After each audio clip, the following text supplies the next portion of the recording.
மனிதனை சிருஷ்டித்தார்.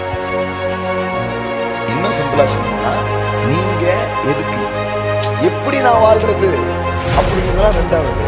முதல்ல நான் ஏன் இருக்கிறேன், கடவுள் ஏன் என்ன படைத்தார், இந்த மனிதனுடைய படைப்புகள் எதற்காக நிகழ்ந்திருக்கிறது, என்னதான் அப்படிங்கிறது நமக்கு தெரியும். நோக்கம் தெரியாமல் வாழ்க்கை இல்லை.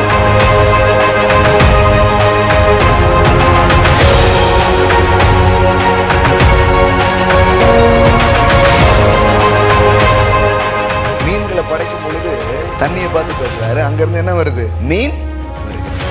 வானத்தை பார்த்து பேசுறாரு, என்ன உருவாகுது, நட்சத்திரங்கள் உருவாகுது. மண்ணை பார்த்து பேசுறாரு, மரம் செடி கொடிகள் உருவாகும். இப்ப மனிதன் அப்படின்னு வரும் பொழுது தேவன் உங்களை எப்படி படைச்சார், எங்கிருந்து படைச்சார் அப்படின்னு கேட்டா, சபை காலகாலமா சொல்லிட்டு நீ மண்ணிலிருந்து வந்தாய், மண்ணாவே போவாய்.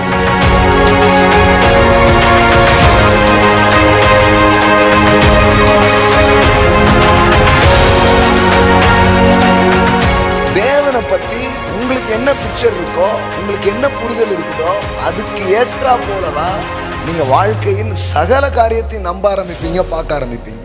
God is love. தேவன் அன்பாகவே இருக்கிறார் அப்படின்னு நம்ம சொல்றதுக்கு காரணம் என்னன்னா, தேவன் பிதாவா மட்டும் உட்கார்ல, இல்ல ஒரே ஒரு தனிநபரா மட்டும் என்னையே நான் நேசித்து கொண்டே இருக்கிறேன், நான் அன்பா இருக்கிறேன், என் மேலேயே நான் அன்பா இருக்கிறேன், அப்படியே தேவன் இல்ல.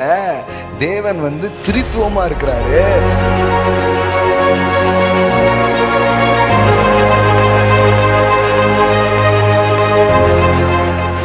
இயேசுவை பிதா செல்லம் கொஞ்சிறாரு அப்படிங்கிறது உங்களுக்கு எனக்கும் தெரிஞ்சாதான் நாம ஏன் படைக்கப்பட்டோங்கிறதே நமக்கு தெரிய ஆரம்பிக்கும். மனுஷனை தேவன் ஒரு தேவையின் அடிப்படையில் படைக்கவே இல்லை.